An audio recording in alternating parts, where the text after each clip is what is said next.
এই জন্য তেলাওয়াত কারি হইল মুসাফিরের মতো। কিসের মতো? তেলাওয়াতকারী হইল মুসাফিরের মতো।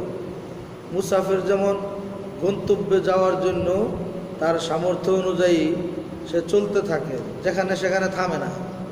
অন্য মানুষ যতই বসে থাকুক ওর গন্তব্যে যায়, ঠেকলে থামে রেস্ট নেওয়ার জন্য, খাওয়া দাওয়ার জন্য বা কোথাও, তখন থামে, অন্যথায় চলতেই থাকে। তো কারিও মুসাফিরের মতো চলতে থাকবে, থামবে। অক্ফ হইল আওয়ারিজের মধ্য থেকে। অক্ফ করাটা আসল না, আল ওয়াসলু আসলু। কোরআন শরীফ মিলায়া পড়তে থাকাটাই আসল। অক্ফ মিন আওয়ারিজিন, আওয়ারিজ মানে এটা থামাটা, এটা আসল জিনিস না। তবে বিভিন্ন কারণে থামতে হয়। এক তো হইল একদমে সব পড়া সম্ভব না, হ্যাঁ, এই জন্য থামতে যেহেতু হবে, তো এই জন্য আমরা রুমুজুল আওকাফ সম্বন্ধে জ্ঞান অর্জন করব। শুধু অক্ফ সম্বন্ধেই অনেক কিতাব আছে, হ্যাঁ, অক্ফ সম্বন্ধে কি আছে? অনেক কিতাব আছে। জামিউল ওয়াকফ কিতাব আছে, হ্যাঁ, এবং আরও অনেক কিতাব আছে। ওই সমস্ত কিতাব আমরা যদি যে কোনো বিষয়ের উপরে একটা কিতাব পড়ে নিলে অনেক ধারণা হয়ে যাবে। তো আমি আলোচনা করব না, যেহেতু সময় অল্প কয়েকদিন, সব বিষয়ে আলোচনা করা সম্ভব হবে না। মাঝে মাঝে যখন আসে বলে ফেলি আর কি। অক্ফের এই জন্য রুমুজ চিহ্ন লাগায় দেওয়া আছে। আয়াতের উপরেও আয়াত ছাড়াও কিছু চিহ্ন আছে। একদম আসল আয়াত হইল মানে যেই আয়াতে থামার ব্যাপারে কোনো কিলোকাল নাই, এটা হইল ডাইরেক্ট আয়াত, যেখানে উপরে কিছু কোনো আলামত নাই, উপরে কোনো কি নাই, আলামত নাই। সাধারণত ওই গুল চিহ্ন দিয়া বিষয়ের ভিতরে নম্বর লাগানো থাকে, উপরে কিছুই লেখা নাই। তো এটা একদম মানে মজবুত আয়াত। এরপরও আপনার যে এখানে থামতেই হবে জরুরি না, তবে নিয়ম হইল এরপরে যদি এরকম মজবুত আয়াত না থাকে, দুর্বল, তাহলে এখানে থাইমা পরে পড়তে হবে। আপনি বড় স্টেশনে না থাইমা ছোট স্টেশনে গিয়ে থামাটাও আবার, হ্যাঁ, খেলাফে আওলা, উচিত না। এই জন্য থামতে হইলে আলামত দেখে দেখে থামতে হবে। প্রথম আয়াতের চিহ্ন হইল যে আয়াতের উপরে কোনো চিহ্ন নাই, ভুল দাগ, উপরে কোনো কি নাই, চিহ্ন নাই। এরপরে হইল আপনার দ্বিতীয় পর্যায়ে হইল পাঁচ চিহ্নের মতো যে আয়াত, যেমন গায়রিল মাগদুবি আলাইহিম, ওখানে যে আয়াত, ওয়াতাওয়াসাউ বিল হাক্ক, ওখানে যেরকম আয়াত, পাঁচ, উর্দুতে পাঁচ চিহ্ন, ইখতিলাফি আয়াত হইল আয়াত। এইটা এখানে দ্বিতীয় পর্যায়ে। তৃতীয় পর্যায়ে হইল ওয়াকফে লাজিম লেখা, যেখানে কি লেখা? ওয়াকফে লাজিম। ওয়াকফে লাজিম এই জন্য লিখছে কারণ পরের আয়াত, পরের শব্দের সাথে, বাক্যের সাথে মিলায় বললে অনেক সময় অর্থ বিকৃতি হয়ে যায়, অর্থের মধ্যে কাবাহাত আসে। হ্যাঁ, অনেকে তো অর্থই বুঝে না কোরআন শরীফের, তো কেমনে বুঝবো কোন জায়গায় থামা লাগবে? এই জন্য যে জায়গায় ওয়াকফে লাজিম দেওয়া আছে, সে কোরআন শরীফ এই পড়ার সময়ই, কোরআন শরীফ নাজেরা পড়ার সময় উস্তাদ তাকে বুঝাই দিবে যে অর্থ তো তুমিও বুঝো না, আমিও বুঝি না। কারণ বাচ্চাদেরকে যারা পড়ায় এরা সবাই তো আলেম হয় না, না?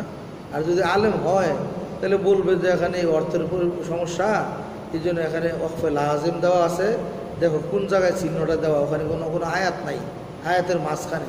সুতরাং এখানে থাইমা ফেলাটাই উত্তম, যেহেতু এখানে না থামলে পরের সাথে মিলাইলে অর্থ বিকৃতির সম্ভাবনা বেশি, যেন এই জায়গাটায় থাইমা ফেলাই কি উত্তম।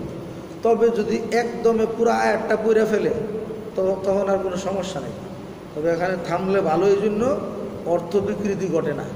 এই জন্য এটা হইল 3 নম্বরের পর্যায়ে। কয় নম্বর? প্রথম তো হইল যে আয়াতের চিহ্নের উপরে কোনো রুমুজ নাই, অন্য কোনো চিহ্ন নাই। আর দ্বিতীয় হইল ইখতিলাফি আয়াত, হ্যাঁ, 5 নম্বর, 5-এর মতো। 3 নম্বর হইল ওয়াকফে লাজিম। 3 নম্বরে কি? ওয়াকফে লাজিম। 4 নম্বরে হইল ত চিহ্ন দেওয়া। কি দেওয়া? ত চিহ্ন দিয়েও বুঝাইছে এটা ওয়াকফে মুতলাক। এটাও একটা মজবুত আয়াত, এটাও কি থামতে পারো, হ্যাঁ, বিনা নির্দ্বিধায় থামতে পারো। আবার আয়াত যেমনই হোক, দোহরানো লাগে না, আয়াতে থামলে আর পিছন থেকে পড়া লাগে না। আল ওয়াকফু আল ইবতেদা, আল ওয়াকফু আল, কোরআন শরীফ কোথায় কেমনি ওয়াকফ করবে, আবার কোত্থেকে শুরু করবে, এটাও ভিন্ন একটা এলেম। এই জন্য আলী রাদিয়াল্লাহু তাআলা আনহু বলেছেন, হ্যাঁ, তাজবিদ তারতিল হইল তাজবিদুল হুরুফি ও মারিফাতুল ওয়াকফি, হরফকে তাজবিদের সাথে সিফাত মাখরাজের সাথে সুন্দরভাবে উচ্চারণ করা এবং ওয়াকফের নিয়ম জেনে থামা আবার শুরু করা, এটা হইল তারতিল। এটার নাম কি? এখন পড়া দ্রুত হোক, মাঝামাঝি গতি হোক, ধীরে হোক, তিনোটাই জায়েজ আছে, পড়তে পারবে। বাকি ওই উত্তমভাবে হরফের উচ্চারণ, সহি উচ্চারণ সিফাত সহ এবং ওয়াকফের নিয়ম জেনে পড়া, এটার নামই তারতিল। এটার নামই কি? তাহলে ইলমুল আওকাফ, ওয়াকফ সম্বন্ধে এলেম জানা, এটাও কারির জন্য জরুরি, তেলাওয়াতকারীর জন্য কি জরুরি। এই জন্য কোথায় থামবে যেহেতু জানে না, এই জন্য কী করে দিছে, চিহ্ন লাগায় দিছে। এটা এভাবে আস্তে আস্তে মুতাকাদ্দিমিন যারা আগে ছিলেন ওনারা জরুরত মনে করে কিছু লাগাইছেন, পরবর্তীতে যারা ওনারা পরে আবার লাগাইছেন। যেমন একটা আছে ওয়াকফে মুআনাকা, এমন একটা ওয়াকফ আছে যেই শব্দটার আগের সাথেও সম্পর্ক আছে, পরের সাথেও সম্পর্ক আছে। মানে আগের আয়াতটাকে আইনা এই আয়াতটা সহ পড়লেও আগের আয়াতের সাথে অর্থ মিলে যায়, অথবা এই ওয়াকফে মুআনাকার আগে থাইমা ওই শব্দটাকে বা বাক্যটাকে পরের আয়াত, পরের শব্দের সাথে নিয়ে মিলাইয়া পড়লেও অর্থ ঠিক থাকে। এরকম কিছু আয়াত আছে। এরকম মুতাকাদ্দিমিন যারা, ওনারা 16টা বাইর করছিলেন। কয়টা? পরবর্তীতে আরও 19টা বাইর হয়েছে। কয়টা? কয়টা হয়েছে? হ্যাঁ, 35টা। এরকম পুরা কোরআন শরীফে ওয়াকফে মুআনাকা 35টা। আর ওইটার আলামত কি? 3টা ফুটা দেওয়া আছে, শিনের ওপর যেমন 3টা নক্তা, এরকম ওই আয়াতের উপরে কি দেওয়া আছে? 3টা নক্তা। তো এই পাড়ার মধ্যে আপনারা যেটা পাইবেন, এটা পাইবেন হইল ইন্না আনজালনাহু ফি লাইলাতুল কদর, 605 পৃষ্ঠা কোরআন শরীফের সূরা কদর। যে এখানে দেখেন বিইذনি রাব্বিহিম মিন কুল্লি আমর, এই যে আমর এখানে দেখেন এই নোক্তা দেওয়া আছে, 3টা নোক্তা দেওয়া আছে, আছে না নাই? সালামের মধ্যে কি আছে? 3টা নোক্তা আছে। এই ওয়াকফে মুআনাকা পড়ার নিয়ম হইল আপনি আগেও থাইমা যেতে পারেন, অথবা ওই যে সালাম যেটা, ওই সালামটা যে ওখানেও থামতে পারেন গিয়া, আমরের মধ্যে না থাইমা, অথবা আপনি আমরে থাইমা সালামরে পরের আয়াতের সাথেও মিলাইতে পারেন, আগের আয়াতের সাথেও মিলাইতে পারেন, অর্থ ঠিক থাকবে। কারণ ওই ফেরেশতা জিবরাইল আলাইহিস সালাম, ফেরেশতা জিবরাইল আলাইহিস সালাম বিভিন্ন আল্লাহ পাকের হুকুম নিয়া ওই লাইলাতুল কদরে দুনিয়াতে অবতরণ করেন শান্তিপূর্ণ, মানে ফায়সালা নিয়া, কি নিয়া? তাইলে মিন কুল্লি আমরিন সালাম, শান্তিপূর্ণ বাণী নিয়ে, ফায়সালা নিয়ে ফেরেশতা অবতরণ করেন। অথবা আমরের মধ্যে যদি থামেন তাহলে বিশেষ নির্দেশনা নিয়ে জিবরাইল অবতরণ করেন। আর এই সালামুন হিয়া হাত্তা মাতলাইল ফাজর, আর এই শান্তিপূর্ণ বার্তার এই রহমতটা ফজর পর্যন্ত অব্যাহত থাকে। যে সালামরে পরেও নিলে অর্থ ঠিক থাকে, আগে আনলেও কি থাকে। এই জন্য সালামটা ওয়াকফে মুআনাকা, সালামটা কি অনুকূল থেকে গার। যেমন আপনি যদি এই পাশেও কেউ থাকে, কইবেন আমার লগে ইন্দি আমার গর্দানের লগে আছে। হ্যাঁ, নোয়াখালীর মানুষ আরবিতে কথা কয়, ইয়ান দিব মানে এই দিক দিয়ে বস, আরবিতে ইন্দি মানে আমার পাশে হিন্দি মানে ইয়ান্দি। তো এই ডাইন দিক দিয়ে বইলো ইয়ান্দি বয়, বাম দিক দিয়ে বসলো ইয়ান দিব আমার গাড়ের কাছে। তো 2 পাশে ওই গাড় আছে, ঠিক আছে, গর্দান 2 পাশে আছে। তো যেন ওয়াকফে মুআনাকার যেন আগের সাথেও সম্পর্ক আছে, পরের সাথেও কি আছে, যেন একটা নাম দিছে মুআনাকা। তারপর মুসাফায়াত কোনটা? মুআনাকার আয়াত তো পাইলাম, মুসাফার আয়াত কোনটা? তো মুআনাকাকেও মুআনাকা বলে, এই অনুকুন মানে গাড়ে গাড়ে মিলাই যে গর্দায় গর্দানে আরবদের অভ্যাস হইল আমরা তো হইলো পেটে পেটে মিলাই এত বড় পেট কি করবো এই জন্য পেটে পেটে মিলাই এটা হইলো মুবাতানা পেটে পেটে ডলা আর মুআনাকা আরবরা একবারে গলায় গলায় মিলায় চুমা দিয়া দেয় কথা কোন ঠিকই না একদম চুমা দিয়া দেয় এদের একটা মহব্বত চুমা দেয় বেশি মহব্বত হইলে তো এটা হইলো মুআনাকা তো সব এইভাবে অক্ষ সম্বন্ধে আলোচনা করলে তো অনেক সময় লাগবে এই জন্য একটা দেখাইলাম তো এটা কিন্তু ভিন্ন রমজ মূল আয়াত হইল যে আয়াতের উপরে কোনো চিহ্ন নাই যে আয়াতের উপরে কোনো কি নাই এরপরে কোনটা ইখতিলাফি আয়াত যেটা পাঁচের মতো চিহ্ন কিসের মতো এরপরে কোনটা ওয়াকফে লাযিম এরপরে কোনটা ওয়াকফে মুতলাক হ্যাঁ ত দেওয়া আছে এরকম কিতাবের মধ্যে আছে আবার কয়েন না হুজুরের নিজে বানায় কইতাছে নাকি হ্যাঁ মানে এরপরে জিম মানি ওয়াকফে জায়েজ জিম মানি কি বলেন জিম মানি কি ওয়াকফে জায়েজ হ্যাঁ তো এই পর্যন্তই মূল আলামত এগুলাই মোটামুটি মজবুত আয়াত এরপরে যেগুলো আছে এগুলাতে থামা উচিত না বাকি ওইগুলোর ব্যাপারে হুকুম ওগুলোর ব্যাপারেও আমি বলবো ওগুলোর ব্যাপারেও হুকুম আছে হ্যাঁ তো আপনি ওগুলোর ব্যাপারে হুকুম হইল আমি বলতেছি বলেন একটা বলেন আপনার আইন তো রুকুর চিহ্ন হ্যাঁ যেমন মনে করেন সদ আছে কি আছে মনে করেন সদ আছে কিতাব থেকে আপনাদেরকে বইলা দিই তাইলে যারা শুনবেন বলবেন যে হুজুরের বানায় বলে নাই কিতাবের মধ্যে আছে তো এখান থেকে বলি আলামাতে ওয়াকফ কিসের ওয়াকফ ওয়াকফের আলামত সমূহ गायरे अरबी दा के लिए वक्फ़ों की इन किस्मों का मालूम करना मुमकिन नहीं है যারা আরবি সম্বন্ধে অজ্ঞ এদের এই ওয়াকফের আলামতগুলো সম্বন্ধে অবগত হওয়া সম্ভব না কারণ কি এটার দ্বারা উদ্দেশ্য কি কোরআন শরীফ তো ভালো করে পারে না তো কাফ লেখা দিচ্ছে কাফ মানে কি বুঝবো সে শুধু কাফ লেখা রাখছে কোনো আয়াতের উপরে আয়াতে শুধু কফ আছে কোনো জায়গায় শুধু কাফ আছে কাফ বুঝে না কথা কাফ মানে কদ ইউকাফু ওয়াকফ করা যেতে পারে কাফ মানে কি আরে কাফ মানে কি কাযালিকা এই কাযালিকার অর্থ কি আগের আয়াতের যে হুকুম এই আয়াতেরও একই হুকুম কাযালিকা মানে আগে যদি থামাটা উত্তম হয়ে থাকে এখানেও থামা উত্তম আগে যদি মিলানোটা উত্তম হয়ে থাকে লেখা থাকে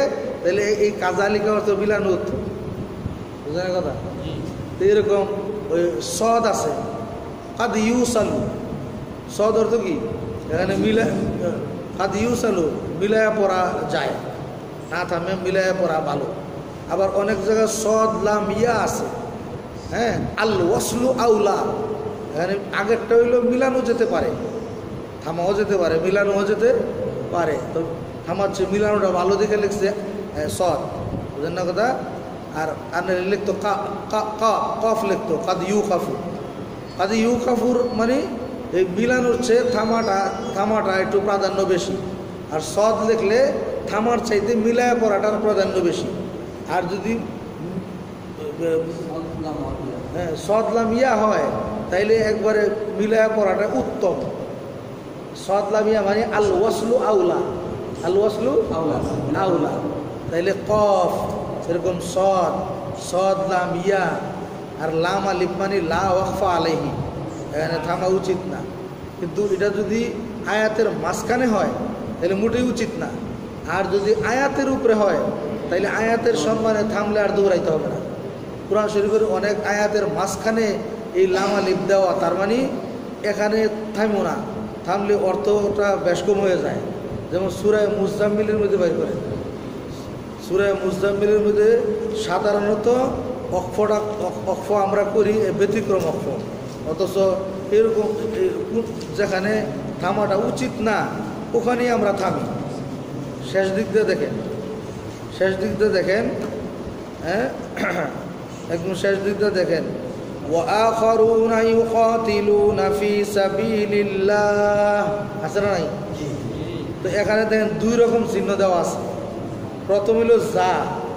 যা মানে ওয়াকফে মাজুজ যা মানে কি ওয়াকফে মাজুজ মানে জায়েজ আছে আর জিম ডাইরেক্ট জিম হইলে ওয়াকফে জায়েজ মাজুজ এটারও জায়েজ রাখা হয়েছে আর কি আবার যদিও জায়েজ আছে কিন্তু উপরে আবার কি দেওয়া আছে দেখেন সদ লাম ইয়া আল ওয়াসলু আউলা যদি তোর দম থাকে মিলায় কইরা জায়গা মিলায় পড়ো আল ওয়াসলু আউলা যদিও এখানে অক্ষ করা কি আছে মিলায় পড়া উত্তম এরাই পড়া কি এই সবক দিছে এখন কয় বেটা এখানে না থাইমা আবার তায়াসারা মিনহুমের দিকে থামিস না এনে শব্দের মাঝখানে লাম আলিফ দিয়ে তৈরি দিছে হ্যাঁ এবার আল ওয়াসলু আউলা দিকে যদি এইভাবে পড়ে وآخرون يقاتلون في سبيل الله فاقرؤوا ما تيسر منه আর আমাদের অভ্যাস এটা শতকরা ৯৯ জনে এখানে এসে থামে অথচ এখানে বলতেছে ওয়াকফে মাজুজ ওখানে গিয়া না থাইমা এই মাজুজের যেখানে লেখা এখানে থামো আর যদি দম থাকে একদম আরো পরে গিয়া হাসানা পর্যন্ত যাইতে পারো তাইলে মিলাও তাইলে কি করো আর একটু গিয়া মুঠো থাইমো না হ্যাঁ আগেই থামো এখানে অথবা ফাকরাউ মা তায়াসসারা মিনহু ওয়া আকিমুস সালাহ এই যে ফাকরাউ মা তায়াসসারা মিনহু এখানে যায় থাইমো না এই জন্য এখানে শব্দের মাঝখানে কি দিয়ে রাখছে বাক্যের মাঝখানে লা দেখেন এই ফাকরাউ মা তায়াসসারার সম্পর্ক হইল পরের সাথে কিসের সাথে মানে আল্লাহ বলতেছে فاقرؤوا ما تيسر منه وأقيموا الصلاة وآتوا الزكاة وأقرضوا الله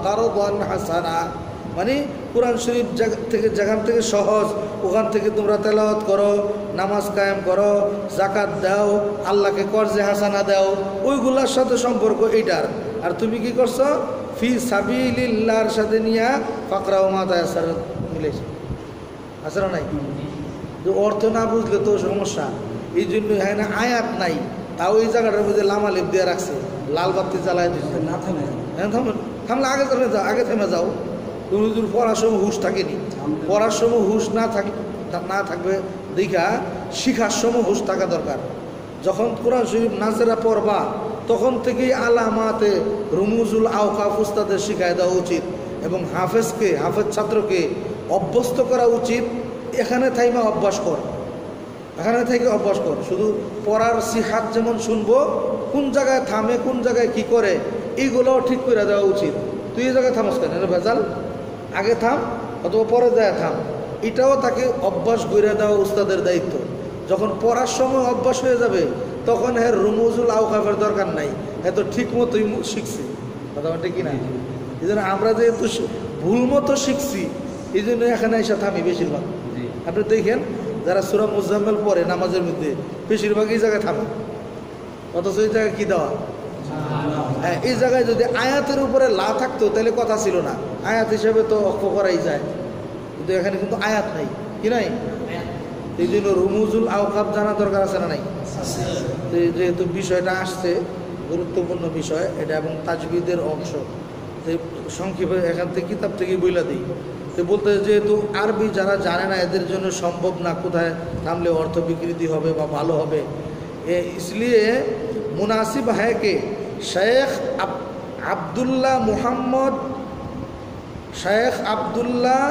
আবু মুহাম্মদ ইবনে তৈফুর সাজাওয়ান্দি উনি এই রুমুজগুলা বানাইছেন অর্থগুলা খেয়াল করে উনি আলামতগুলা উনি ঠিক বানাইছেন ওনার নাম দিয়ে দিছে शेख আবু मुहम्मद इब्ने तैफूर सजावंदी की वज़ा करदा हैं वज़ा करदा और उनके बाद एरपर आरो अनेके बनाइছেন उन्हीं सब बनाए नहीं उलामा ने जो अलामत मुकर्रर की हैं उन्हें बयान कर दिया जाए माने बयान कर देওয়া उचित अलामत वक्फ के लिए उन्वान के तहत हज़रत शेख আল মুকরি মুহিবুদ্দিন সাহেব রহমতুল্লাহ আলাই মানে তুমি আলামতগুলা কি এগুলো যদি জানতে চাও তাহলে কারি মুহিবুদ্দিন রহমতুল্লাহ আলাইহির ওনার কিতাব আছে একটা জামিউল ওয়াকফ।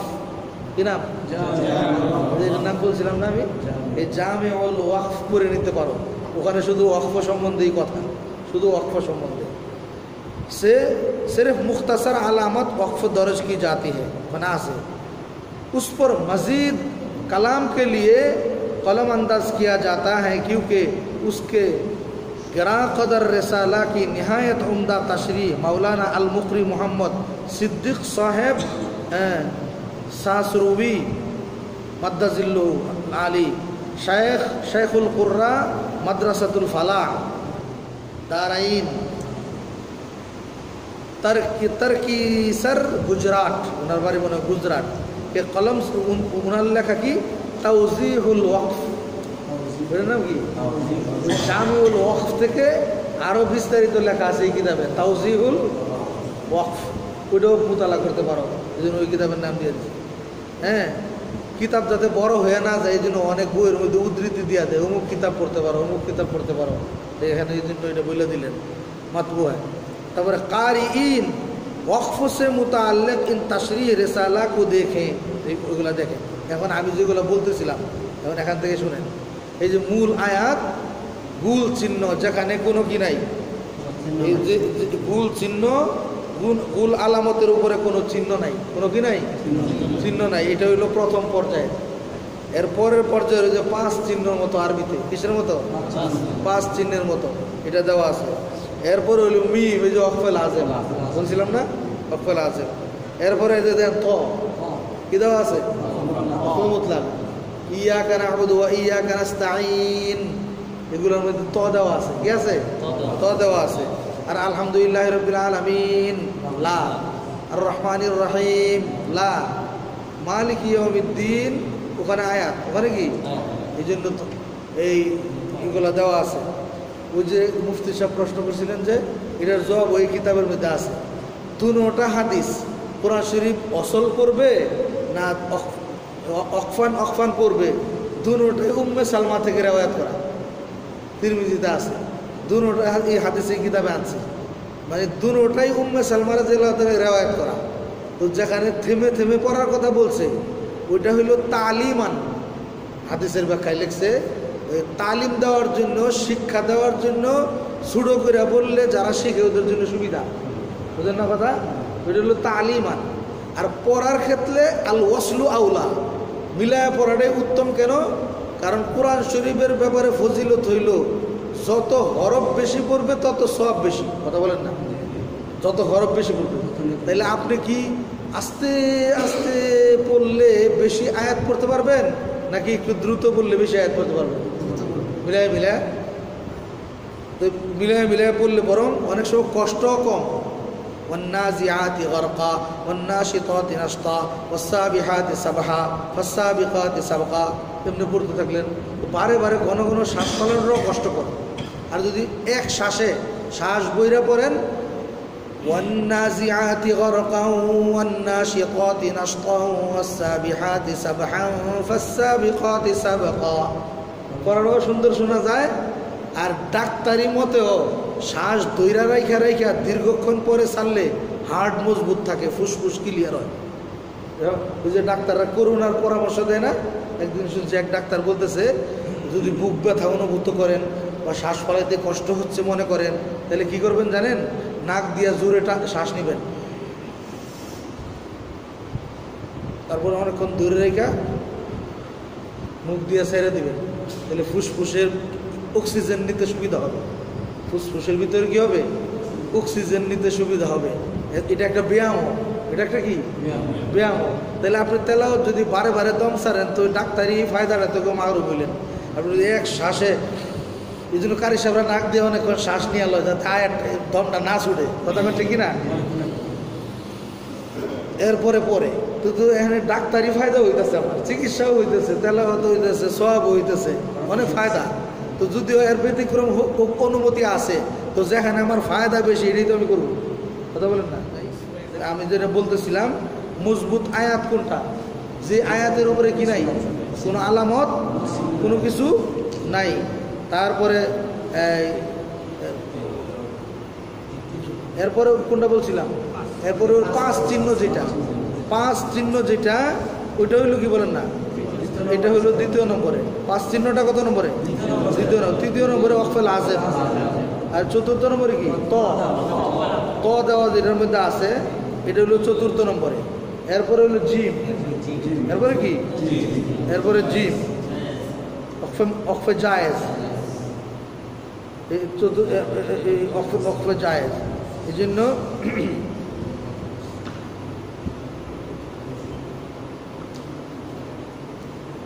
এই যে এখান থেকেই বলি ওয়াকফে জায়েজ, এইগুলাই মূলত মূল আয়াত।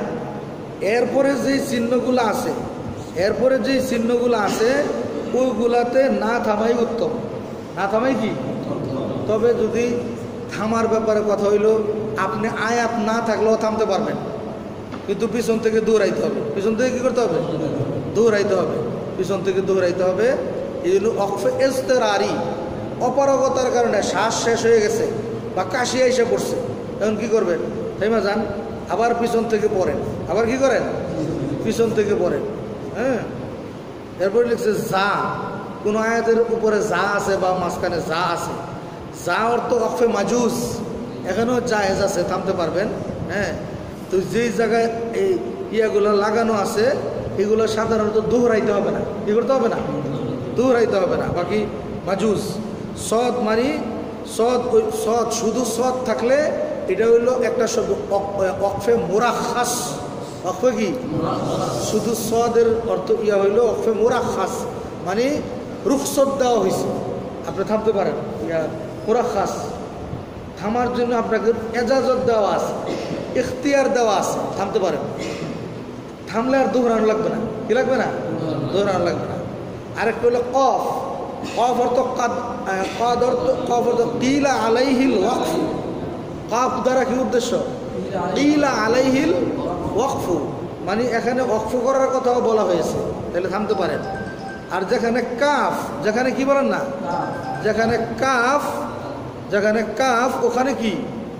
কাফ মানে কাজালিকা, কাফ মানে কি? ওই যে বলছিলাম না, কাজালিকা মানে কি? আগের আয়াতের মধ্যে যদি মিলানোর কথা থাকে তাহলে এখানেও মিলায় পড়বেন। আগের আয়াতে যদি থামার কথা থাকে তাহলে এখানেও থামবেন। কাফ মানে কাজালিকা, কাফ মানে কি? ওই বাংলাতে কি দিয়া তুই? ওই মানে উপরেরটা যেটা এটা ওইটা। হ্যাঁ, ওই। আর অনেক জায়গা আছে শুধু কফ আর ফা, কি আছে? অর্থ কি করতো? কফ আর ফার দ্বারা কি উদ্দেশ্য? কাফ কাফ অনেকে মনে করে কি এটা টিফ পরে, মানে অক্ষ করো, এটা আমরের শিকা মনে করে না, এটা টিফ না, এটা হলো কাফ। শব্দটা কি? কাফ দ্বারা হইলো কাদ, আর ফা দ্বারা হইলো ইউফাকু, মানে এখানেও অক্ষ করার কথা আছে। কাফ মানে কাদ ইউ কাফু, কাফ মানে কি? কাফরে অনেকে কিফ পরে, কিফ মানে অক্ষ কর, আমরের শিকা না এটা। যেমন এই যে বলছিলাম না কালকা, মুআল্লিমুল মালাইকা, যার জবর না দেখা মুআল্লামুল মালাইকারে কি পড়ছে? মুআল্লিমুল মালাইকা। ওই যে হরকত পরিবর্তন করছে, অর্থ পরিবর্তন হয়ে গেছে। এখানেও কাফ না, কিফ না, শব্দটা কি? কাফ, কদ ইউ কাফু, এখানেও থামা যায়। হ্যাঁ, হুকুম কি কয় এখানে? অক্ষ ইখতিয়ারি, উত্তম না, এবারে থামা যেখানে উত্তম, এটি আগে চলে গেছে। এখানে যত কিছু আছে পরবর্তীতে এগুলোতে উত্তম না, এজাজত আছে, থামতে পারো, ভালো না। এরপরে বলতেছে, এই শোনেন, যেই জায়গায় যে আয়াতের উপরে কোনো চিহ্ন নাই, এই যে আয়াতের উপরে কি নাই, ওখানেও থামা সুন্নত না, ওয়াজিব না, ফরজ না, মুস্তাহাব। কথা আমার কথা নাই, আলামত লিখছে গুল আলামত, ये আলামত আয়াত पूरी होने की है, এটা একটা পূর্ণাঙ্গ আয়াতের চিহ্ন। उसी वजह से इस আলামত ही को आयत कहते हैं, এটাকে আয়াত বলা হয়। হ্যাঁ, আয়াত পর ওয়াকফ করনা মুস্তাহাব। তাহলে আপনি যে বলেন থাইমা পড়া সুন্নত, আর এনে কইতাছে মজবুত আয়াতও যেখানে আছে ওখানেও থামাটা হইল মুস্তাহাব, কারণ কোরআনের আসল হইল অসল। কথা বলেন না, যেখানে মজবুত আয়াত, যে আয়াতের ব্যাপারে কোনো কথা নাই, যে আয়াতের ব্যাপারে কোনো কি নাই, কোনো কথা নাই, ওখানকারও হুকুম কি?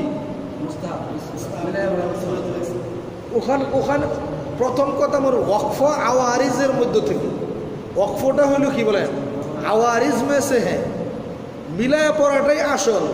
ওয়াকফ করতেছে এটা অপারগতার কারণে, অথবা যেহেতু কোরআন শরীফে দেওয়া আছে আপনি থামতে পারেন, এটা একটা আওয়ারিজের মধ্য থেকে ওয়াকফটা। এরপরে বলবো ওয়াকফে লাজেম, এই লাজেমটা শুনেন, ये वक्फ लाजिम की अलामत है मीम।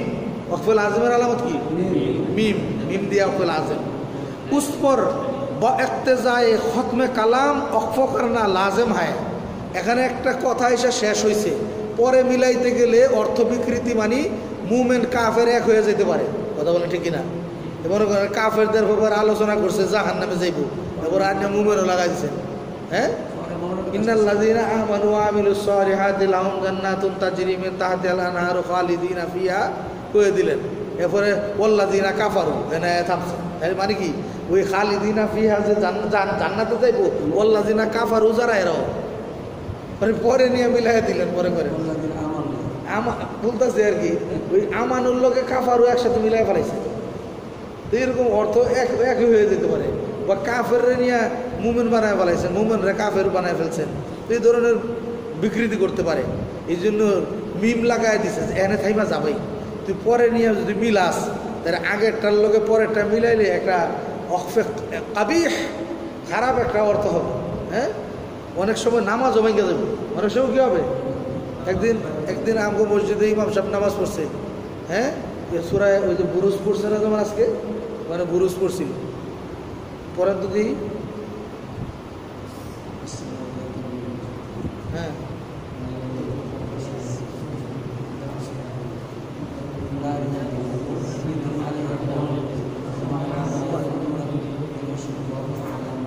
وما نخاف منهم إلا أن يؤمنوا بالله العزيز الحميد الذي له ملك السماوات والأرض والله على كل شيء قدير إن الذين فتنوا المؤمنين والمؤمنات لهم جنات تجري من تحتها الأنهار।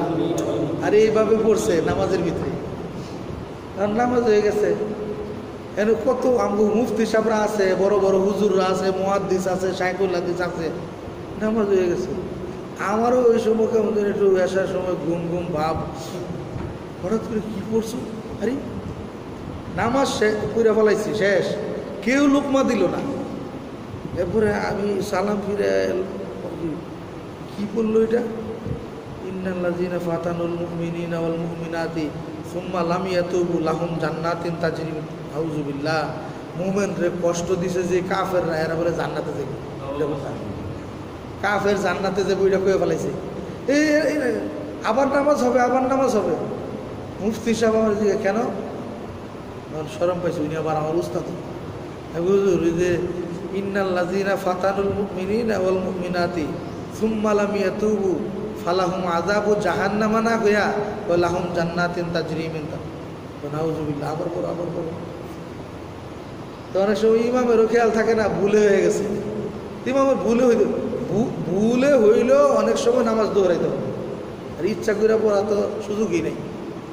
তো এই জন্য সবাই তো এই কথা জানে না, এই জন্য আলামতের রুমুজগুলো দেওয়া। এই ওয়াকফে লাজেমের হুকুম হইল এখানে ওয়াকফ করনা লাজেম হয়, ওয়াকফ করনা क्या है लाजिम है, ताकि वसल से किसी किस्म की कबाहत लाजिम ना आए, যাতে করে পরের সাথে গিয়া মিলানের কারণে কোনো ধরনের এই ধরনের সমস্যার সৃষ্টি না হয় যে অর্থ বিকৃত হয়ে গেছে। उसी वजह से उसको वक्फ लाजिम कहते हैं। যেহেতু অর্থ বিকৃতির কারণে এখানে থামার কথা, সামনে গেলে সমস্যা আছে, অর্থ বিকৃতির ব্যাপার আছে, এই জন্য এটাকে ওয়াকফে লাজেম বলা হয়। এটা আয়াতের মাঝখানে হয়, এটা কি হয় বলেন না, আয়াতের মাঝখানে হয়। তো এখানে থামাটাই উত্তম, থামাটাই কি বরং এই ওয়াকফে লাজেমের মর্যাদা কোনো ক্ষেত্রে মূল আয়াতের চেয়েও বেশি, কারণ মূল আয়াতে থামা মুস্তাহাব, মজবুত আয়াত হইলেও থামা কি, কিন্তু ওয়াকফে লাজেমে থামা জরুরি। কেন বলছে, অর্থ বিকৃতির কি আছে, সম্ভাবনা আছে। তাহলে আমরা কাফ করলাম, কাদ ইউ কাফু, এখানে ওয়াকফ করা বেহতের, বেহতের নেই, কাদ ইউ কাফু কখনো ওয়াকফ করে। তারপরে সদলাম, সদলাম মানে সল, সল মানে সিল মানে মিলাও না, এখানে হলো সদলাম মানে কাদ ইউ সলু, এখানে মিলানো উত্তম। এখানে কি করা উত্তম? তো কাদ ইউকাফুর মধ্যে ওয়াকফ করা উত্তম, আর সলের মধ্যে কাদ ইউসালু এখানেও ওয়াকফ করতে পারো, তবে মিলানো উত্তম। আর কাফ যেখানে এখানে থামাটা উত্তম মিলানোর তুলনায়, মিলায়া পড়ার তুলনায়। আর সলের মধ্যে মিলায়া পরের আয়াতের সাথে মিলায়া পড়া উত্তম থামার তুলনায়। দুটোটাই ওয়াকফ করা পছন্দিদা হয়। হ্যাঁ, কাদ ইউকাফুকা মোকাবেল হয়, এটা ওই আগেরটার বিপরীত। তাম্বিহ সতর্ক করতেছে, ওই যে অনেকে ওই কাফ আর ফা দেখলে কয় এরা কাফ আর সল এ দুনো আগারচে হ্যাঁ ওয়াকফে আজাফ কি কিসমে হ্যাঁ, শুধু জয়ীফ না, আজাফুল ওয়াকফ, এগুলোর মধ্যে ওয়াকফ করা অনেক দুর্বল কথা। मगर उनमें बाहम ये फ़र्क है कि काफ पर वक्फ राजे है और सल पर वसल है। মানে যেখানে কাফ আছে ওখানে সলের তুলনায় থামা উত্তম মিলায়া পড়া চাইতে, আর সলের মধ্যে মিলায়া পড়া উত্তম থামার চাইতে। এরপরে কোনো জায়গা আছে সদ লাম ইয়া, এটা হইল আল ওয়াসলু আউলা, আল ওয়াসলু আউলা মানে মিলায়া পড়া উত্তম। এটা হইল আল ওয়াসলু আউলার সংক্ষিপ্ত একটা চিহ্ন হইল সদ লাম ইয়া, তার মানে এখানে মিলায়া পড়া উত্তম। হ্যাঁ যাও আছে, তাহলে যদি দুইটা থাকে, প্রথম যেটা থাকবে এটার হুকুম প্রাধান্য বেশি, এরপরে যদি যা থাকে ওয়াকফে মাজুজ ওয়াকফ করতে পারেন। যা এখানে ওয়াকফে মাজুজ হ্যাঁ আয়াতের উপরে যেটা, এরপরে উপরেরটা, এরপরে আর আরবি লেখার নিয়ম কি? হ্যাঁ বলছি না স্যার, মনে করেন আয়াতের উপরে প্রথম লেখা আছে সদ লেখা আছে, এরপরে মানে মিলায়া পড়ো, কিন্তু আবার উপরে লেখা আছে যা, তাহলে বলছে মিলায়া পড়া যেমন হুকুম আছে, আবার যা দ্বারা মাজুজ ওয়াকফ করার জায়েজের ব্যাপারটাও আছে। যেটা ইচ্ছা করতে পারেন, তবে ওই যে ওয়াকফ করার চাইতে মিলায়া পড়া উত্তম দিকে ওইটা নিচে দিচ্ছে, বুঝলেন না কথা? আর লা দ্বারা এ লা ওয়াকফ আলাইহি কা মুখাফফাফ হয়, লা ওয়াকফ আলাইহি। আর ওয়াকফে কাবিহ কি আলামত হয়? এখানে ওয়াকফ করা কাবিহ মানে খুব খারাপ, অপছন্দনীয়, নিন্দনীয়। উস জায়গা ইক্তেজায়ে ইত্তেসালে কালাম ওয়াসল করনা জরুরি হয়, যেখানে লাম আলিফ দেওয়া ওখানে না থাইমা মিলায়া পড়া উত্তম, জরুরি। উত্তম না খালি কি বলেন, জরুরি হ্যাঁ, মিলায়া পড়া জরুরি হ্যাঁ। উস পর ওয়াকফ করনা না জায়েজ হয়। লাম আলিফ যেখানে দেওয়া এখানে কি করা না জায়েজ হয়, হ্যাঁ না জায়েজ হয়।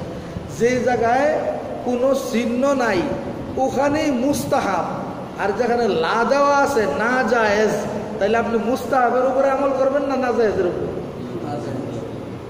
এই জন্য এগুলো দেওয়া আছে। আবার কোনো জায়গায় দেওয়া আছে কিলা, লার আগে একটা কাপ দেওয়া আছে, কিলা মানে কিলা লা ওয়াকফা আলাইহি, এখানেও না থামার কথা আছে, তবে ডাইরেক্ট লার চাইতে এখানে হুকুমটা একটু দুর্বল।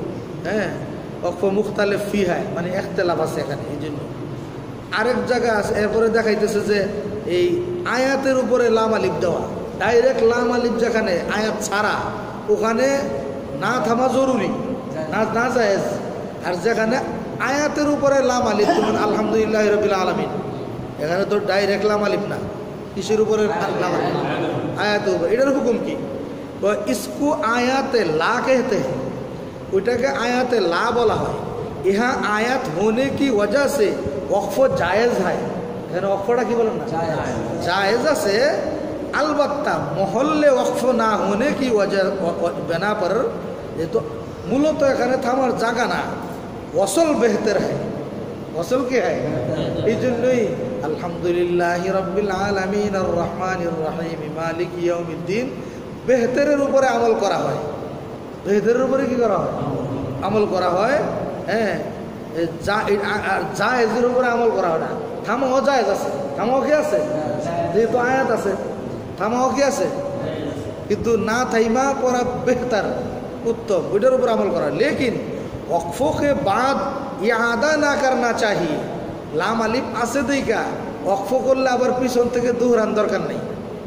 কিন্তু ভুলে যদি যেখানে না জায়েজ লাম ওখানে অক্ফ করে থাকো, ওখানে ইয়াদা জরুরি। ওখানে ইয়াদা কি? কিন্তু আয়াতের উপরে লাম আলিফ থাকলে ইয়াদা কি না? আয়াতের সম্মানে ইয়াদা জরুরি না। সদ মানে ওই যে মুরাখাস, মানে আপনাকে রুখসত দেওয়া আছে। মিলানো যে কথা বলছে এখানে থামারও ইখতিয়ার দিচ্ছে, আপনাকে থামতে পারে মানে হুকুমটা। তাইলে ডাইরেক্ট লাম আলিফের যে হুকুমটা ছিল ওটা হালকা হয়ে গেল এটা দেওয়াতে, সদ দেওয়াতে, মানে আপনাকে সুযোগ দিয়েছে থামতে পারে। এরপরে ওই যে আয়াতে মুআনাকা, ওই যে দেখেন 3 নক্তাওয়ালা আয়াত দেখছেন? হ্যাঁ, ওই যে শিনের উপরে 3টা নক্তা দেয় না, এই 3 নক্তাওয়ালা আয়াত, এটা তো একটু আগে বলেই ফেলছি, আর বলার দরকার নেই। হ্যাঁ, এগুলা কোথায় কোথায় কোথায় আছে এগুলো দেখেন। ওই যে সূরা বাকারার শুরুতে লা রাইব ফীহ, ওখানেও এই ওয়াকফে মুআনাকা, আলিফ লাম মিম যালিকাল কিতাবু লা রাইব, এনে থামলো আপনার অসুবিধা নেই, কারণ যালিকাল কিতাবু লা রাইবা ফীহ বলার দরকার নেই। আপনি লা রাইব মানে এটা এমন কিতাব যার মধ্যে কোনো সন্দেহ নাই, যার মধ্যে দরকার নাই। আপনি যার মধ্যে ফিহি অর্থ কি? যার মধ্যে, তাহলে ওইটা বাদ দেন আপনি। এটা এমন কিতাব সন্দেহ নাই, বাস অর্থ তো ঠিক আছে। এরপরে ফিহিরে পরের লগে মিলান, ফিহি হুদাল লিল মুত্তাকিন, এই কোরআনের মধ্যে মুত্তাকিনদের জন্য হেদায়েত আছে। তাহলে ফিহিরে পরে নিলেও অর্থ ঠিক থাকে, কতক্ষণ না। আবার ফিহিরে আগে আনলেও অর্থ ঠিক থাকে। ফিহি লা রাইবা মানে এর মধ্যে কোনো সন্দেহ নাই। তাহলে ফিহিকে আপনি লা রাইবার লগে মিলাইলেও অর্থ ঠিক হয়, হুদাল লিল মুত্তাকিনে নিয়ে গেলেও কি থাকে? ঠিক থাকে। এটা আয়াতে মুআনাকা, এর দুনো বসে কান্দ আছে, দুনো দিকে সম্পর্ক আছে। এই যেটা আয়াতে মুআনাকা, এরকম আয়াতে মুআনাকা কুরআন শরীফে 35টা আছে। কয়টা? প্রথম যারা মুতাকাদ্দিমিন এরা 16টা বাইর করছিল, এরপরে আরো 19টা হয়েছে। কয়টা হইল? কুরআন শরীফ খুঁজতে পাইবেন, আপনারা পড়ে লইেন। যেমন লা রাইবা ফীহ ওখানে আছে। তারপরে কুরআন শরীফে আলা হায়া ওয়া মিনাল্লাযীনা আশরাকু তাহতাদু তা'লামুন, হ্যাঁ, এগুলা কোন আয়াতে কোন সূরা এগুলো দেওয়া আছে। হ্যাঁ, ওয়ালা ইয়াবা কাতিবুন আন ইউকতাব কামা আল্লামাহুল্লাহ ওখানে আছে। ওমা ইয়ালামু তা'ওয়িলাহু ইল্লাল্লাহ ওখানে আছে। ওয়ার রাসিখুনা ফিল ইলম ওখানে আছে আয়াতে মুআনাকা। ওয়াকুদুন নার ওখানে আছে। কাদাবি আলি ফিরআউন ওখানে আছে। মা আমিরাত মিন খাইরিন মুহদারা ওখানে আছে। এরকম সব জায়গায় খুঁজে পাই। যাই হোক, আমরা হুমাজা পড়তেছিলাম, কোন সূরা?